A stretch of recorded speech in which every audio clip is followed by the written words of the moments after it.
si Akop namimigay ng ayuda dito sa Antipolo. Huwag nyo nang iboto yan. No, sabi naman niya. Yun nga eh. Ito, mabuti binanggit ni Mr. Amulong yan. Ano? Kasi interactive tayo rito eh. Hindi lang idea ko, kundi kayong kung ano yung sasabihin nyo, binubunghalit natin dito. Kasi itong si Speaker Romualdez, nung isang araw, nabasa ko, at narinig ko siya, sabi niya yung ayuda daw justice. Sus Maria Josep, no? Abogado pa naman itong bopol na ito eh. Oh. Paano naging justice? Justice mong kagaral o sa Bisaya pa, no? Oh. Pinagluloko tayo nitong mga animal na congressman na ito eh. Oh, mabuti na yung diretsahan natin sabihan sa kanila. Walang niya kayo kung pwede lang kayo sa murahin ng putang ina ninyo, ginawa na namin eh. Ini si Joseph Paduano, sang NPA pa sini, ang pangalan niya Kaparali Luwalhati. Oh, kasama po ito, naging commander ito ng Alex Bungkayo Brigade, yung Sparrow Unit, yung mga nagpapatay ng mga pulis, no? At sundalo, 53 yata yan, kung di ako nagkakamali. Ang napatay ng NPA Sparrow na naging pinuno dyan si Joseph Paduano alias Kaparali Luwalhati. Mr. Bondok, ay itong mga leaders ng Quadcom na kung tutusin, ako nga hindi, ang tingin ko sa Quadcom, hindi po Quadcom eh, kung ano man yung tawag nila. Ito isang kangaroo court, no? Gaya ni Attorney Bondok, ito po'y unti-unting kumikitil sa lahat ng bagay, no? Yung kalaya. Bakit niya tinasasabi yan? Unang-una, pagka inimbita ka dyan, para resource person, dapat ay binibigay mo yung expertise mo, yung mga knowledge mo, pero hindi po ganun talaga ang kanilang pakay. Ang kanilang pakay, pupuntahin ka dyan, pagkatapos pagagalitan ka, sisigawan ka, pagkatapos ipabibilanggo ka. No? Po ay nirerespeto natin dahil karapatan ng bawat Pilipino na maghayag ng kanilang mga saloobin. Ito po ay inorganize, ang sinasabi nila, ito po ay isang rally condemnation, no? Pagkatapos daw ng misa, para sa magpahayag, no? Ng kadungkutan, ng galit, ng inis, sa pambabalahura, sa panukalang gastusin ng bansa para sa taong papasok, no? 2025. Yan po ang main objective ng mga organizers. But at the same time, yung pong tinitingnan natin, yung mga organizers na yan, ay siya rin pong mga pumirma, no? Kasama doon sa nagpetition para sipain, tanggalin, impeach si Vice President Sara Duterte. Kaya nagkakaroon ng pagtatalo, baka sabi ng iba, baka ginagamit lang yung issue nitong sila Father Sarabia, sila kung sino-sino pa yung mga pari at madre, kasi sila yung mga signatory dyan sa impeachment laban kay BP Sara. Pero yung kanilang sinasabi sa kanilang patalastas, paunawa, ang misa na ito at ang rally, pagkatapos siguro ng misa, ay upang labanan itong pambabasto sa ating national budget at talagang grabe naman talaga ang ginawa sa budget. So nasa sa inyo, no, kung kayo po ay lalahok diyan, kasi may nagsasabi na parang ito ginawang front lang kasi para makaganyak ng tao, so that pagkatapos niyan isisingit na yung impeachment, no? Hindi ko alam kung ano talaga ang saloobin nitong mga taong ito. Pero ang alam ko lang, kasama po sa mga organizers, yun ngang mga petitioners na ma-impeach si Vice President Sara Duterte. Pero ang inaantay ng lahat na sagot, no, para doon sa tanong, kailan ba talaga magsasanib ang lahat ng mga ayaw, no, sa impeachment, kasama na ang presidente. Kasi sabi ni Presidente Bongbong Marcos, ayaw niya ng impeachment dahil ito yung makakagulo, magbubunga ng pagkakahati-hati ng mga Pilipino. Kung kaya tumugon po rito ang iba't ibang sektor sa pangunguna ng Iglesia ni Cristo, ng Evangelical Churches of the Philippines, ng Kingdom of Jesus Christ, at iba pang mga grupo, no, na nananalig at sumusuporta sa pangalawang pangulo, halal na pangalawang pangulo ng bansa. So, ang paunawa pong natanggap namin ay tuloy na ito, naitakda na po ito sa January, saan ba yun? Teka ha, gusto kong makasiguro lang. Let me check. Para nang sa ganun hindi tayo maano sa petsa. January 13. Anong araw ba yan? Tingnan nyo sa mga kalendaryo ninyo, no? January 13. At para ma-accommodate ang lahat, at malapit-lapit na sa Malacanang yan, ay sa Luneta gaganapin ito, no? Para ma-accommodate. Kaya yung mga nais lumahok dito at ayaw ng impeachment, gusto ay pagkakaisa, gusto ay makapaghayag, no, ng pakikiisa, January 13, no? Ilagay na po ninyo sa kalendaryo niyo yan. Yan ang petsa na itinakda nila, no?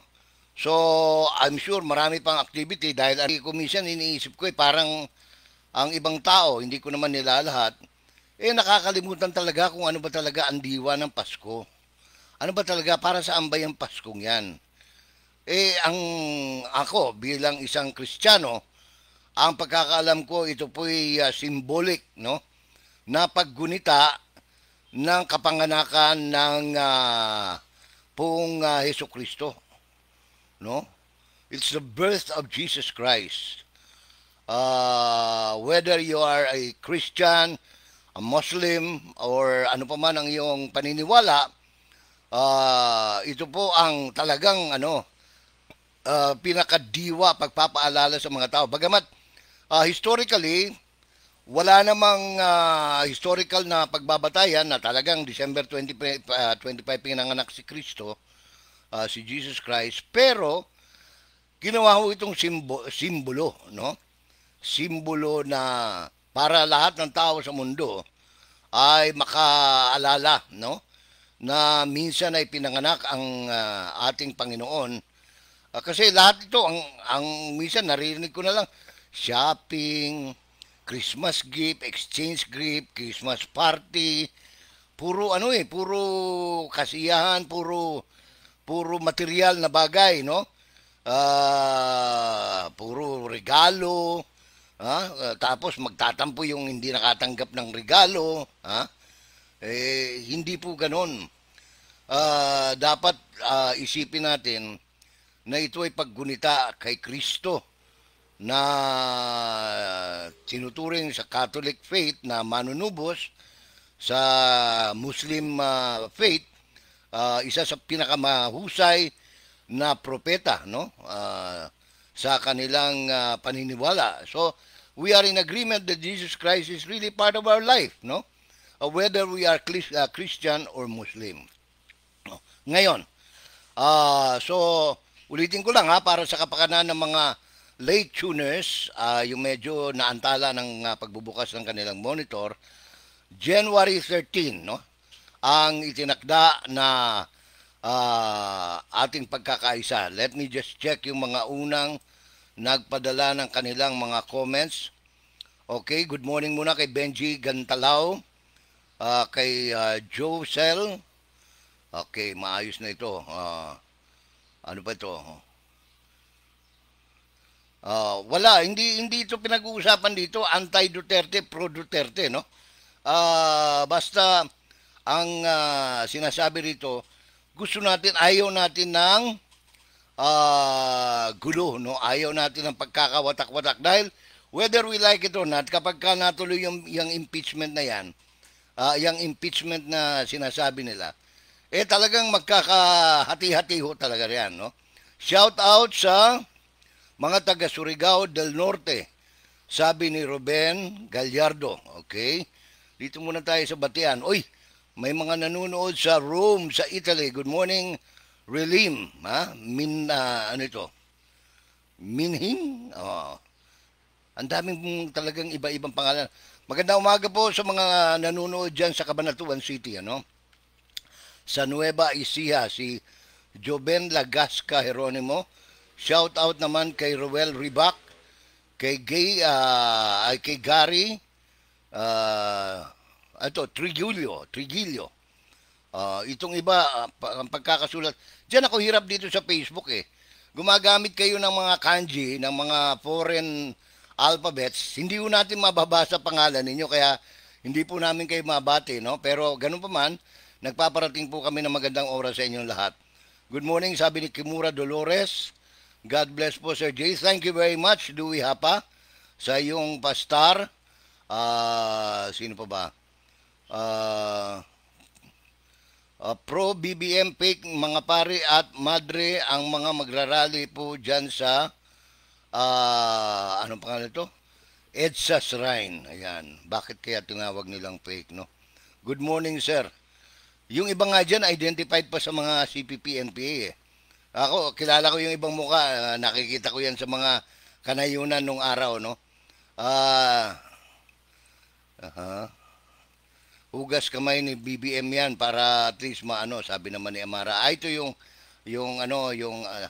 ayaw niya sa impeachment. Opinyon ko lang po, halimbawa magrally ang INC, walang pinapanigan po ang ipinaglalaban ay kapayapaan. Yun naman po talaga. Kahit na yung INC, yung KOJC, yung evangelical churches, isa ang kanilang layunin. Yung ayaw nila maghati-hati ang bayan, gusto nila magkaroon ng kapayapaan, magkaroon ng pagkakaisa, no? Kaya tayo natutuwa sapagkat at least nagpasimuno nito isang religious organization at saka sila ang nanguna, nanindigan. Kasi maraming kailan ba talaga tayo lalabas sa kalye para sabihin natin kung ano sa loobin ng Pilipino? Yan, madalas nating narinig yan sa mga netizens, sa mga comment section. Ito na ho, sinasabi na January 13.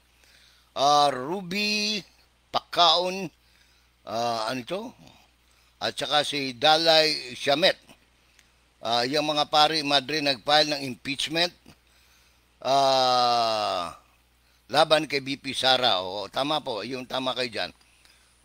Amara Jean, pero Jay, may naamoy kami last day na 25 sikuting. Ano kaya yun? No? Mabuti kayo, may naamoy kayo. Ako, wala pa. Ayaw ko kasing mangamoy. Baka sabihin nila, sumisinghot din ako. No? Okay, shalom, sabi ng ating kababayan mula sa Israel, si Gigi. And, sige, tapusin natin lahat to. Sino pa ba? Ruby.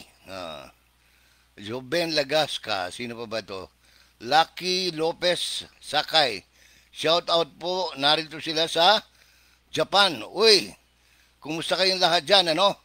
Meron ang Japan dahil hindi sila makakarating daw sa January 13. Mauna na sila sa December 29, no? Yung kanilang pangkalahatang pagtitipon ng lahat ng Pilipino na nagmamahal sa bansa. Kaya 20 sila, 50, 100, 1,000, 5,000, hindi natin alam. Basta importante, merong manifestation of ang tawag to, of unity dyan sa December 29 sa Japan. Basahin nyo na lang ho sa Facebook kung saan-saan, ano? Si Rex Catalan nagpapa-shout out sa kanilang pamilya, okay? Sino pa ba? Lenny, good evening sa kanila. Saan kaya? Taga saan kaya si Lenny? Hindi sinabi. Hindi po si Lenny, Robredo, nasa Naga si Ma'am Lenny. Brixton Morata. God bless sa lahat. Ayan. Dina Nabong, kamukhang kapampangan itong apelidong Nabong eh. Watching from General Santos City. Uy, kumusta yung Lorna, kumusta kayo dyan? Ano? Kumusta rin yung aking mga kamag-anakan dyan, sila Romela Manansalago. watching from Benguet. Naimbag nga bigat yo amin. Sa mga kakabsat natin dyan from Canada, bumabati rin po kami sa inyo. Lalo-lalo na yung mga nasa Alberta, nandiyan yung team ng Creamline Coolsmaster. May mga exhibition games sila dyan. Misamis Oriental. Pakana Bats. Okay, sino pa ba? Si Louis Hapa, good morning sir, from Cabuyao, Laguna. Magandang umaga po dyan sa Laguna. Shout out po from Singapore. Sino naman itong taga Singapore? Si Rochelle Sandato. Ayan. Mayroong nanonood sa Southern Leyte. May buntag kaninyo diha. Si Ramelito. Okay. Si Sara de la Peña from Montreal, Canada. Kailangan batiin natin to. Yung mga taga Hong Kong. Sina Leeds sa Evangelista. Okay. Sino pa ba? Sige, yung iba naman. Mga taga Vancouver, sila Jasmine Santos, no? Kumusta kayong lahat dyan? Magandang umaga po sa lahat. Naku, ang dami nito. Okay, anyway. So, ulitin natin ha, January 13. Wala akong kalendaryo rito, hindi ko ma-check kung anong araw yan eh. Basta January 13, no? Luneta. Ngayon, isa pa sa mga anong tawag ito, gusto natin bigyan ng pansin. Ito pong ilang mga impormasyon na lumabas over the last 48 hours simula nung, kasi last tayo nag-live, Friday pa no? Hindi po tayo nag-live ng Sabado-Linggo dahil may inaasikaso lang akong mahalaga. Dito naman sa aming bukirin, ano? Kasi alam nyo naman, hindi natin pwede iasa sa gobyerno ang lahat. Kaya kayod pa rin tayo sa ating pang-araw-araw na buhay, ano? Pero bago tayo pumalaot, maraming salamat sa patuloy na pagsuporta po ninyo sa ating Facebook page, lalong-lalo na yung mga nagpapadala ng stars. Ano? Gusto ko lang batiin din dahil nabanggit yung January, yung aking kaibigan na matagal na panahon na naglilingkod sa Pilipino, no? Nang siya po ang nung palitan niya si OWA Administrator Arnel Ignacio bilang punong tagapagpaganap ng paglilingkod bayan ng PAGCOR, no? Noong 6 na taong naglingkod si Pangulong Duterte, si Attorney Jimmy Bondoc, naging abogado na po siya at siya po'y pumasa sa bar noon pa at isa po sa mga masasabi nating brilliant mind, no? Batang-bata, binata at ngayon ay ang balita ko, tumatakbo siyang senador, ano? Sa ilalim ng grupo nila, ano pangalan ito? Nila Senator Bongo at sina Senator Bato de la Rosa. Pero hindi po yan ang dalawang bagay kung bakit ko siya binanggit ang pangalan. Number one, gusto ko siyang i-congratulate sapagkat nakarating ang balita sa akin na siya po ay papasok na sa tahimik ngunit magulong buhay. Ibig sabihin, sa Tagalog, ang sabi po ng mga purista, siya po ay nakatakdang magmahabang dulang.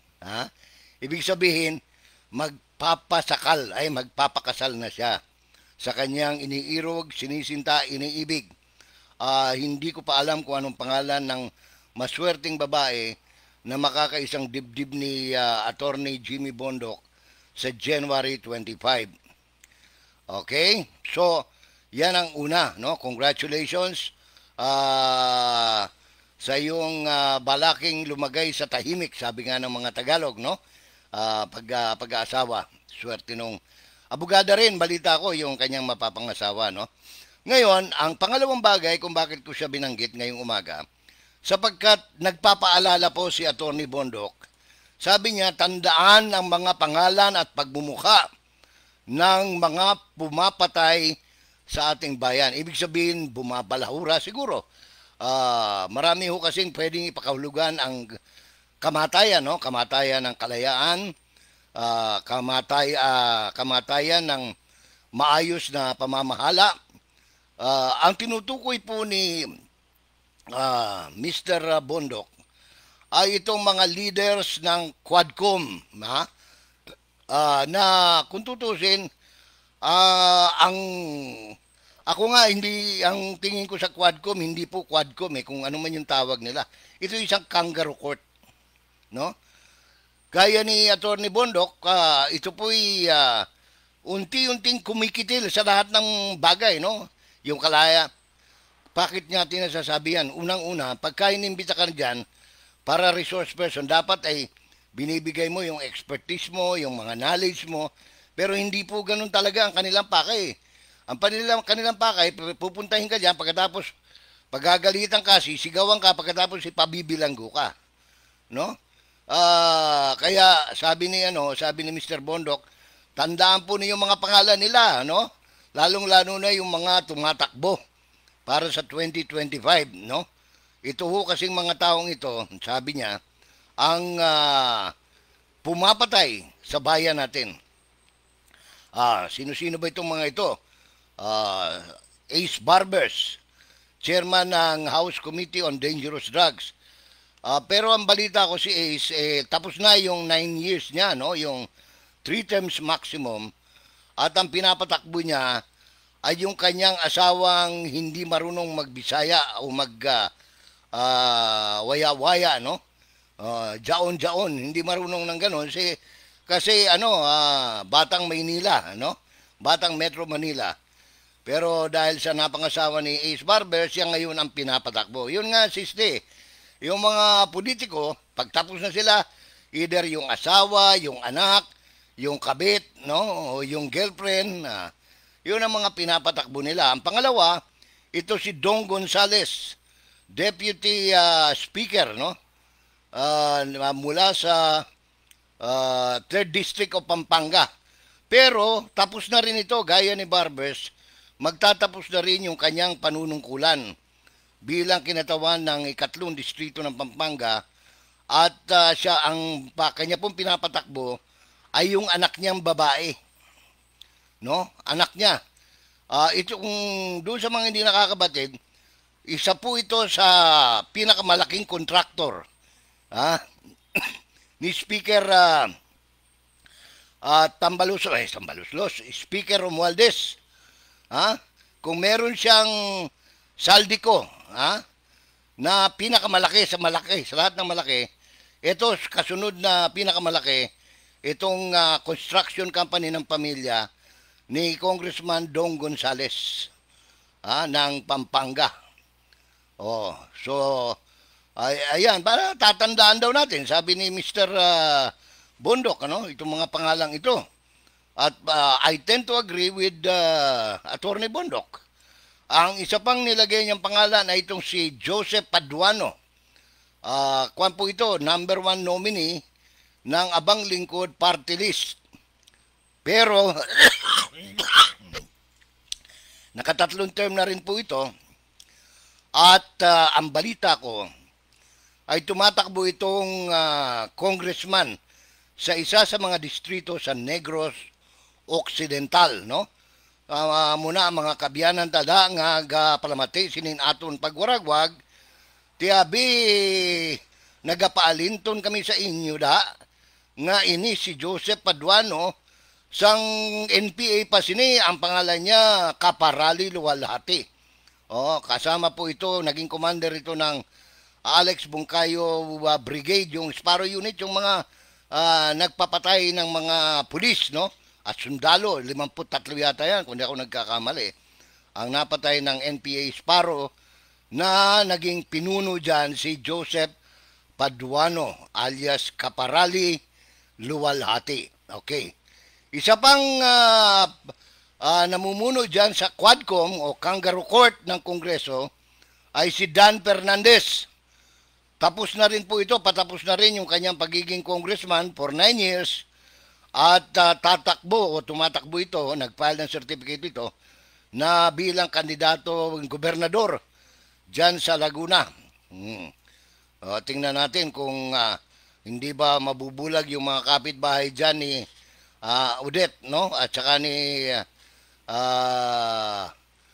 Mr. Abisamis, yung aking kaibigan, no? Okay. Ang isa pa na dapat nating tandaan at huwag nating kalilimutan, itong sumikat na si Benny Abante, no? yung sinungaling at kalahating mambobola, no? Yung sabi niya, hindi, ano ako kay Duterte, yung pala, saka lang lumipat nung ano na, naging presidente na, no? Bastos din ito si Benny Abante. Oh. Oh, Manila, 6th District. Ha? Oh, ito, for re-election pa ito. Kaya bantayan ninyo. Siyempre, shout out sa mga taga-Antipolo dahil kasama sa pinatatandaan ni Mr. Bondok, si Congressman Romeo Acop ng infamous Kuratong Baliling. Ha? Ayan. No. Ito yung sabi niya, ano daw eh, si Duterte daw, binudol tayo. Alam mo, hindi ko maintindihan eh, anong pa pumasok sa kokote nito. General pa naman sana ito. Dapat kagalang-galang, mukhang iba nang napasok sa kokote niya. Anyway, kayo mga taga-Antipolo ha, nasa sa inyo yan. Kung gusto niyo ibalik, di balik ninyo. Pero kung sa tingin ninyo nasisira kayo bilang mga mamamayan, dahil dito kay Romy Acop alam nyo na kung anong gagawin nyo. Ito, ako gusto ko ito. Gusto ko ito, tatandaan ko itong pangalan na ito. At tinatawagan ko ang lahat ng mga kakilala ko dyan sa Taguig, Pateros. Tandaan nyo itong pangalan ni Amparo Maria alias Pami Zamora. Ito yung sobrang taba, parang patabaing baboy. Ha? Ito yung nagpa-contempt kay Colonel Hector Grajaldo, no? Yung kapitbahay ko rito sa Kidapawan, North Cotabato. Oh, ang pangalan niya Congresswoman Pami Zamora.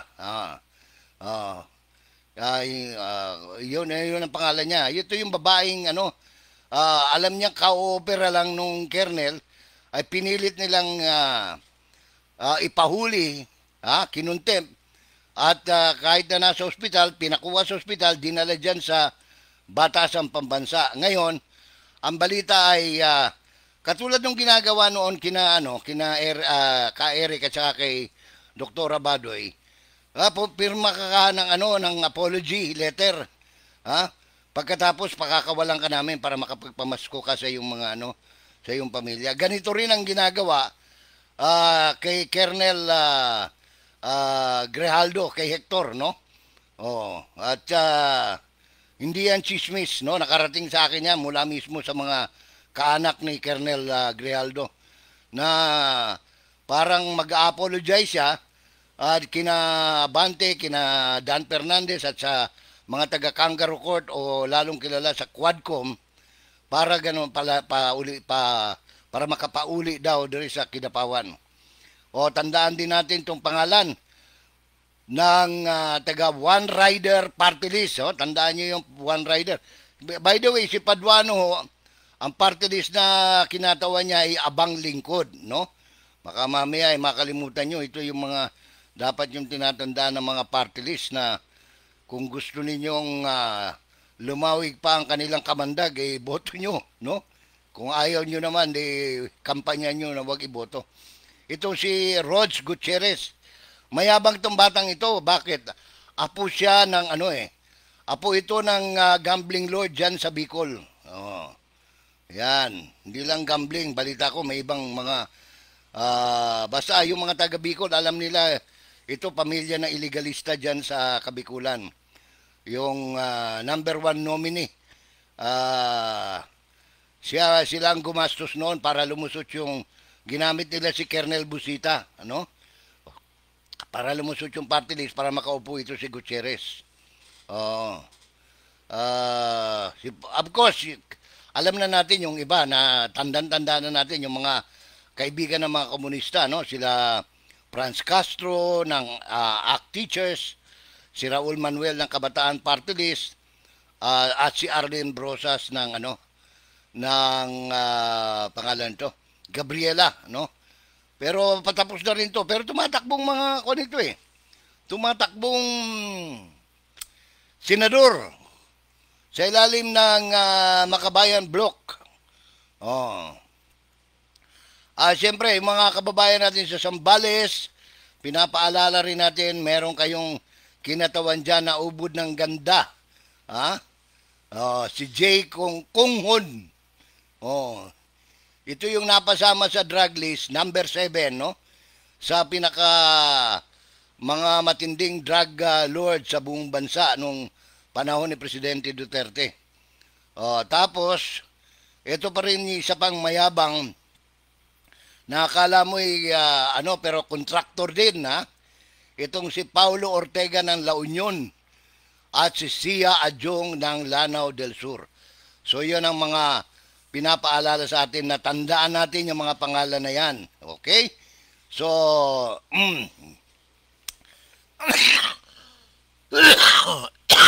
public service muna tayo. Para sa mga special ito kung may kamag-anak kayo dyan sa Ilocos Region, sa Cagayan Valley at saka sa Central Luzon. Region 1, Region 2, Region 3. Yung mga baybaying towns and barrios, no, barangay. Kasi nagpalabas po ng babala ang Office of Civil Defense. Gawa ng nakakabahala nga po dahil sa sunod-sunod yung malalakas na lindol. May iba katamtaman, 5.2, 5.4, 5.7, pero sa labas ng Pilipinas, halimbawa California, 7, mga talagang the big ones, no? 7, 7.2, 7.4, pati sa Vanuatu. Dahil po diyan, minamarapat ng Office of Civil Defense na sabihan ang mga iba't ibang mga munisipyo at probinsya dito po sa 3 region, no? Ano bang nasasakupan ng Region 1? Apari, Abra, Ilocos Sur, Ilocos Norte, La Union, Pangasinan, no? Ano yan? Yan ay sa Region 1. Sa Region 2 naman, Cagayan, Isabela, anong pangalan nito? Nueva Vizcaya. Ayan, yung mga sakop ng Region 2, no? At saka sa Central Luzon, yung mga may baybay dyan, matabing dagat, both left and right kasi yan eh. Ha? Pag right, Pacific Ocean, pag nakaharap ka sa mapa, sa left naman yung South China Sea. So, nababahala ang OCD, kaya kailangan, ngayon pa lang magkaroon tayo ng tinatawag na tsunami preparedness, yung kahandaan. Ano bang gagawin natin kung sakaling dumating yan tsunami na yan, no? Alam ko marami sa inyo hindi pa nakaranas dyan. Pero ako, nung pong ako'y high school, at ako ay isang active sa scouting, naging saksi kami kung gaano kalupit ang tsunami, no? Nung tumama po ito dito sa mga coastal towns ng Sultan Kudarat at Cotabato area, nagkaroon pa akala ko abutan yung helicopter sinasakyan namin eh. Mas malaki pa sa 4 na palapag na building. Nagusali, malalaki, depende sa laki ng alon, ano? Pero yung talagang malulupit na na tsunami, matataas pa sa building. Ngayon, pag tumama po yung tsunami na yan sa baybay, no? Sa beach, diba, may mga bahay dyan. Ito, kukwento ko lang sa inyo, imagine ninyo, ha? Dahil ako nakita ko ito personal eh. Pag humampas yan, no? Yung tubig, pagkahampas po niyan, babalik yan. Babalik sa dagat yung tubig. Pagbalik niyan, lahat ng itinamaan niya doon, hatak niya yan pabalik sa dagat. Bahay, puno, lahat. Nakita ko yung yung isang barangay doon sa Sultan Kudarat eh. No? Pagpampas ng tsunami, pagbalik, wala na ho. Kahit na ugat ng puno, tangay, no? Kaya importante ito na makinig tayo sa mga payo ng mga kinaukulan sa ating gobyerno, lalong-lalo na sa Office of Civil Defense, na hindi naman sa tinatakot namin kayo, pero mas maigi yung nakahanda tayo, no? Para ano bang gagawin natin bilang paghahanda yan? Yan po ay trabaho ng mga nasa disaster preparedness ng bawat munisipyo, ng bawat probinsya. Meron tayong Kung sa national, meron kang National Disaster ah, Council, dapat meron din ngayon. Kasama na dyan, training sa anong tawag ito, first aid, paano pag saan tatakbo kung may tsunami warning, ha? Kung paano yung kasi yung iba diyan mga sa Pilipino sentimental eh. Naalala ko nung gobernador pa si Joey Salceda sa Albay, mandatory na yung evacuation, yung iba talagang ayaw pa umalis eh. Kasi daw sayang yung baboy, unahin po ninyo yung buhay ninyo. Yung baboy madali na makita yan. Makakapag-umpisa ka uli, baka mamigay ng biik yung gobyerno, hindi natin alam, no? So, importante na ngayon pa lamang ay gumawa na ho tayo ng kaukulang paghahanda. Mag-research kayo, kayong mga mayor, utusan nyo yung mga municipal planning office nyo, no? On how to, what to do in case there are tsunami warnings na ipalalabas ang Office of Civil Defense o ang gobyerno. So, yan po ang isa sa mahalagang impormasyon na nais nating ibahagi ngayong umaga para sa kabatiran ng ating mga kababayan. Kasi tinitingnan ko itong pinost ko nga yung yan ho ang itsura ng tsunami Ayan. Pag nakita niyo yan, pag hinampas kayo niyan, ay maniwala kayo, hindi kayo mabubuhay, ha? Ngayon, what else? Anong tawag nito? Merong mga tinatanong ako Sir, paano kung teka muna, paalala nga pala. Sabi ng mga terminal, no, diyan sa Cubao, sa EDSA, sa Pasay, ay grabe ho, fully book na yung mga biyaheng Bicol, biyaheng Samar, Leyte. So yun ang problema ninyo. Kung ngayon pa lang kayo magpakukuha ng ticket, malamang wala na kayong makukuha. Kaya ang payo namin sa inyo, siguro wag na muna.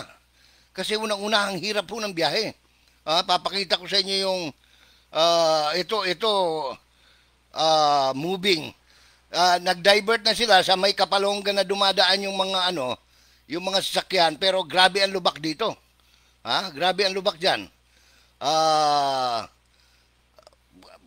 Mas malubak pa sa mukha ng mga makakapal na mukha ng mga congressman ninyo, So, anong tawag nito? Kaya ingat po, no? Wag na siguro kayong tumuloy muna, diyan na lang. Kasi kung mababalaho lang kayo, pagkatapos baka mamaya ako nga hindi nga pumupunta ng syudad Alam niyo kung bakit? Grabe traffic syudad. Manila, Cagayan de Oro, Cagayan, reklamo sa datong mga kaigsunan grabe na sa traffic sa downtown, no? Cebu, hindi na rin nalalayo. Lalo na sa Metro Manila. Sus Maria Josep, pag sa Metro Manila, sabi ng anak ko nga sabi niya, naku dad, dito it's better that you stay home. Kasi talagang aabutan ka na indulto sa traffic. Kaya, anong tawag nito? Yung mga kabubuting simple. Magdasal tayo, magpasalamat tayo, buhay pa tayo. Wag na yung mga anong pangalan nito. Teka muna. Ang dami na palang message dito. Las Vegas, Nevada, USA, mayong adlaw. Sabi ni Adonis Dagatan, June Rivera, Pitok the Third, Maya Payabak Keka Kaluguran from Las Piñas. Maya Payabak po naman po. Pag nasan ko natiko po kay Maya Pakabil yan. Sino pa ba ito? Al Imso. Pangalanan mo, post mo kung sino halili sa kanila. Hindi ko alam kung sino kasi katulad sa Marikina, ang gusto ko sana pumalit sa kay Teacher Estela, si Mayor ano pangalan to? Mayor Marcy. Problema, dinidisqualify naman siya ng hindi ko nga maintindihan yun, paano mo i-disqualify yung mayor buong for reason of residency daw or domicile. 9 na taon siyang umiikot dyan sa Marikina, lahat ng distrito, tapos kukwestiyonin mo yung kanyang representation, kundi ba naman baliwat kalahati yung mga taga-Comelec, Minsan, alam mo, best friend ko yung chairman ng Comelec, pero alam mo, pag mali, mali sa atin, no? Wala tayong kinakampihan dito. Ano ito, sabi ni Jasmine Santos, naku po, crocodile government na po tayo yata eh. Oh, sa mga reaction natin ba, si Alexis Abarque, sabi niya, nung na-mention yung pangalan ng Congressman, kupal yan, sabi niya. Oh, Dan Fernandez, taga ano ito, mga taga Laguna. Ang daming tumatakbo naman sa Laguna, marami kayong choices eh. Ah, merong Hernandez, may Aragones, hindi ko alam yung iba eh. Oh, bahala na kayo, ilimiin yung mabuti, no? Ah, ganun din si Louie, sabi niya. Oh, tapos nung isa taga Maynila, sabi ni Mr. Junela, bugok yan si Atras Abante. Sabi niya. Tandaan natin yung mga salot ng bansa, sabi naman ni Rudy. Ito taga Kwan, si Mr. Amulong. Ano sabi niya? Yan si Akop, namimigay ng ayuda dito sa Antipolo. Huwag nyo na iboto yan. Sabi naman niya. Yun nga eh. Ito, mabuti binanggit ni Mr. Amulong yan. Kasi interactive tayo rito eh. Hindi lang idea ko, kundi kayong kung ano yung sasabihin nyo, binibunghalit natin dito. Kasi itong si Speaker Romualdez, nung isang araw, nabasa ko, at narinig ko siya, sabi niya yung ayuda daw justice. Sus Maria Josep, no? Abogado pa naman itong bopol na ito eh. Paano naging justice? Justice mong kagaral o sa Bisaya pa, no? Pinagluloko tayo nitong mga animal na congressman na ito eh. Mabuti na yung diretsahan natin sabihan sa kanila. Walang niya kayo, kung pwede lang kayong sa murahin ng putang ina ninyo, ginawa na namin eh. Kaya lang bawal ho yun, lalo na magpapasko. Hindi naman tinuturo magandang asal yung pagmumura, no? Pero sa Batangas, bulaklak ng dila nila yan. At saka sa Nueva Ecija, pagka gagago-gago ka, sasabihin sa Nueva Ecija, alam mo yung damonyong yan, ha? Ganun sa Nueva Ecija. Sa Cavite naman, kasama rin yan sa bulaklak ng labi nila, yung buha ka ng ina mo, no? Yung mga ganon. Tayo, iniiwasan po natin yung gat maaari, no? Ayaw nating magmura ng mga putang ina nyo dyan, no? Kasi nga, yung nanay ko nagagalit pagka nagmumura kami. Anyway, boycott all bangag lineup.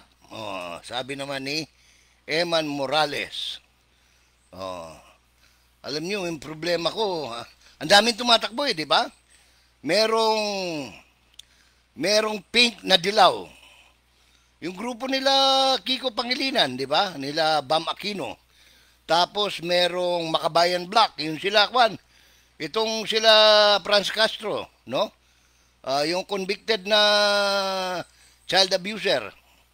Kasama sila diyan, puros mga Kwan, mga galing sa legal front ng CPP, no? Communist Party of the Philippines at saka New People's Army. Mga galing ng Bayan Muna, Gabriela, Kabataan, at kung ano pa. Teka muna. Sino pa bang nandito sa linya natin? Baka magtampo, hindi natin mabanggit eh. Marcado GX. Boss J, may nababalita ang NBA kayo na mga nahuhuli ngayon ginagawang kaso gambling. Matagal na yan yung sugalan, no? Online na sugal-sugal, no? Wala kang magagawa yan, international yan eh. Hindi naman natin saklaw. Parang ano yan, parang ang gustong mangyari ni Senator Jingo Estrada, pakialaman ng MTRCB yung mga online streaming. Hindi po saklaw. Alam nyo, gawin nyo, Mr. Estrada, Mang Jinggoy, no? Kaibigan natin to, lalo na yung asawa nito na misti sa Kapampangan, ano? Magpasa kayo ng batas. Yaman ninyo yung charter ng MTRCB, no? Ano bang Republic Act yan? PD 1198 yata. Anyway, yaman ninyo yung charter para magkaroon sila ng authority. But, again, universal yung web eh. Paano mo i-impose yan? O halimbawa ang IP address Singapore. O, wala kang magagawa ron. Alam mo, ito yung realidad, no? Na anong tawag nito? Gusto ako yun nga lang pakialaman ng MTRCB yung News and Public Affairs. Ayaw ko niyan eh. Isabka po yan. Isa po yan panunupil, pambubusal sa karapatan ng pamamahayag. No, yung ginawa ng MTRCB, sinuspinde yung programa ni former President Duterte sa SMNI, pati na yung programang Laban Kasama ang Bayan.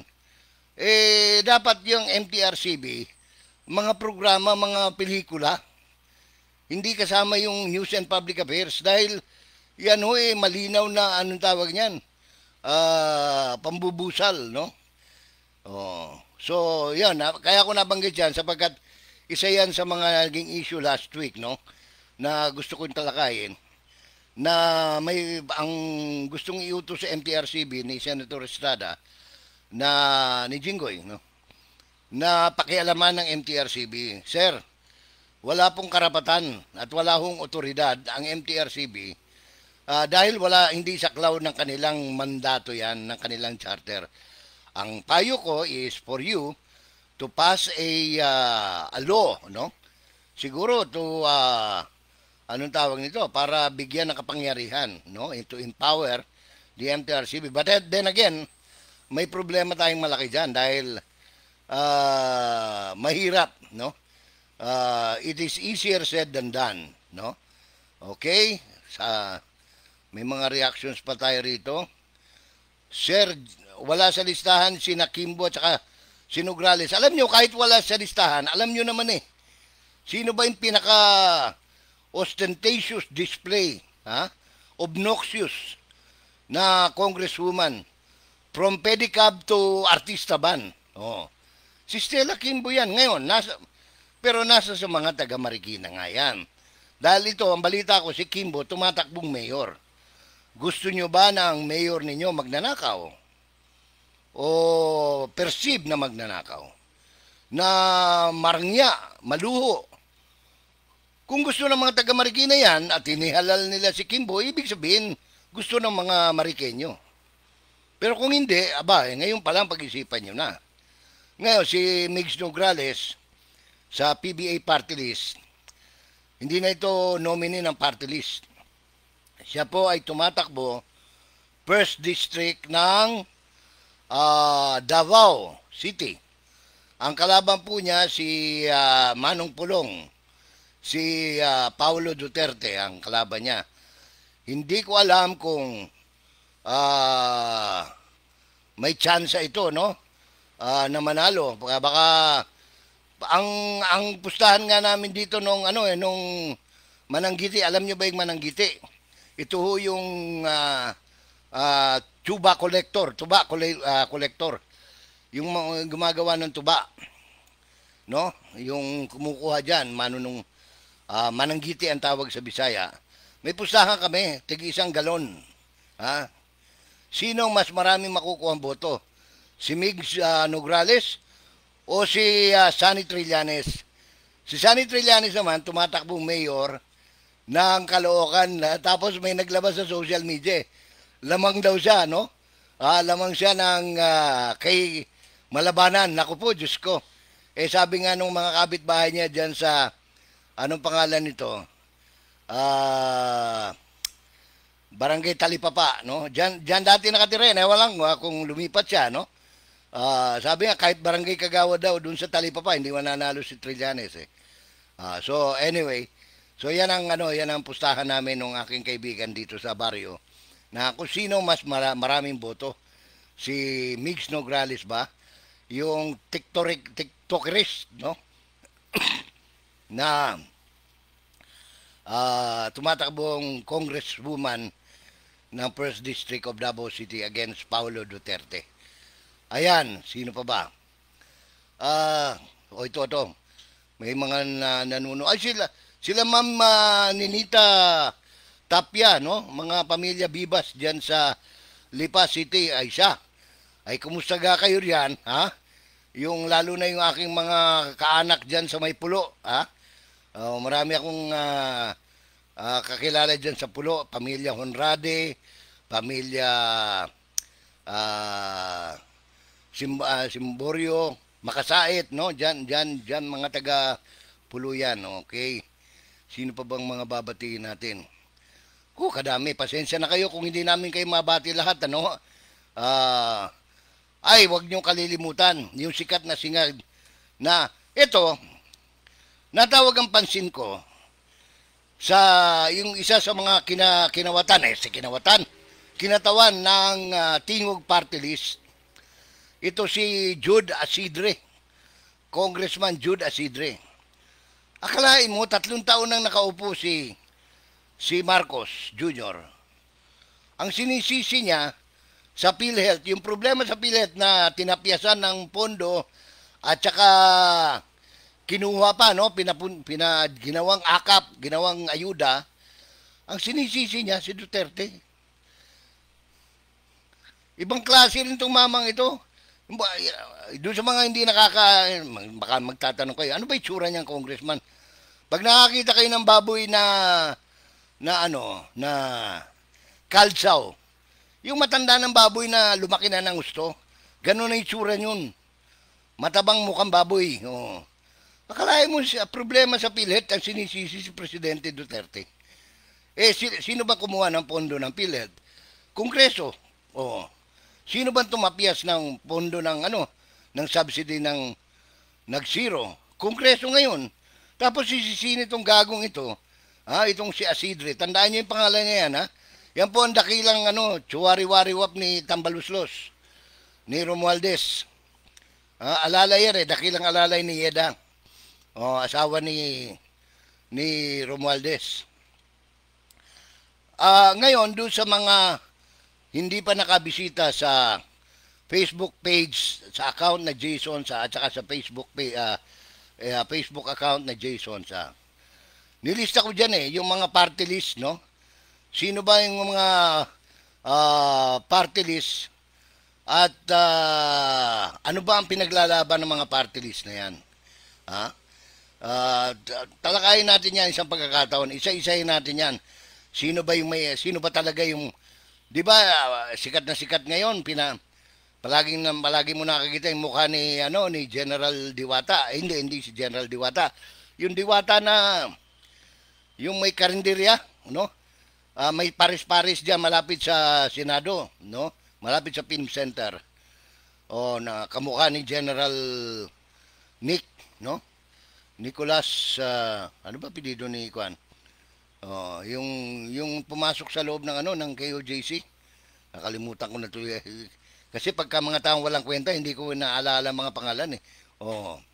Anyways, yung mga party list, ewan ko lang kung maayos ang signal ng internet mamayang gabi, babalik tayo. Pag-usapan natin yung ipamamahalagang bagay, lalo na yung mga dapat malaman ng mga tao, no? Yung mga party list, sino ba yung mga nasa likod niyan? Example na lang, Tingog. Ang Tingog party list ay party list ng pamilya Romualdez. Party list yan nila, speaker. Ang number 1 nominee dyan, asawa niya. Asawa niya. Si Yeda. Na ginawa rin yan chairman ng Accounts Committee, may hawak ng pera ng Kongreso. Kaya yung mga congressman, parang mga ulol, pagkatapos nilang mag-meeting dyan sa Quadcom, nandun sila nakatangod sa opisina ni Yeda, Congressman Yeda Romualdez, dahil nandun yung bigayan. Pagkatapos, isa pang nominee, yung dating alalay, no? Yung utusan ni Yeda na si Jude Asidre. Ayan. Yan ang example, no? Sino mga may-ari ng mga party list. Yung CIS na pinanggalingan ni Congressman Erwin Tulfo. Party list ng mga Tulfo yan at saka YAP, no? Tingnan nyo na lang ang number 1 nominee, asawa ni Senator Rapi Tulfo. Number 2 nominee, anak ni Senator Rapi Tulfo. Number 3, kapatid ni Senator Rapi Tulfo, si Erwin Tulfo. Yan ang ACT CIS party list. Dalawa pa lang yan. Yung iba, Magre-research ako. Pag-usapan natin yan. In the meantime, alam ko may mga pasok pa kayo. Dahil Lunes ngayon, paalala ko lang, hindi po holiday ngayon, no? May pasok ngayon. At saka pag Lunes, pwede ba? Bawal ho sumimangot. Ngiti-ngiti tayo kahit wala nang ngipin. Nakakatuwa itong itong mga ensimada at saka adobo vloggers. Pagka nagbukas tayo ng mga issue na talagang mabibigat at kailangan natin pag-usapan, dahil wala silang may hambag eh. Ang gagawin nila, upakan nila yan si Jason sa ano yan, estapador yan, no? Wala na ang ngipin. Ang laki-laki ng kinikita pagkatapos hindi makapagpagawa ng postiso. Mas marunong pa kayo sa akin, mas kampante ako, mas gusto kong walang dito. Inggit kayo. Patanggal nyo yung ngipin nyo para magmukha rin kayo wala postiso, di ba? Ganun lang yun, no? Tsaka yung kakaano nyo, tapos na, alam nyo, yung kaso, lahat yun na-dismiss lahat. Balik kayo ng balik eh. Wala kayo kasing utak. Kung ano-ano ang binabalik-balik ninyo. Pag-usapan nyo, pag may issue, ilabas nyo yung issue, hindi yung mga tao, hindi yung messenger ang inuupakan ninyo. Ipagtanggol nyo, halimbawa, sabihin nyo, magandang lalaki si Romualdez. Hindi addict si Marcos. Kahit na hindi siya magpa-hair follicle test. Lutang lang siya, hindi siya addict.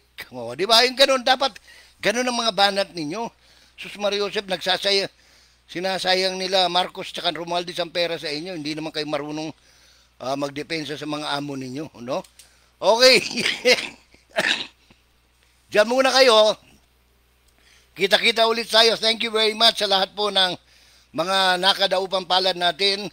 Nakasama natin sa umagang ito sa ating pong live streaming dito sa Facebook page na Hinaing ng Isipan. Maraming salamat po.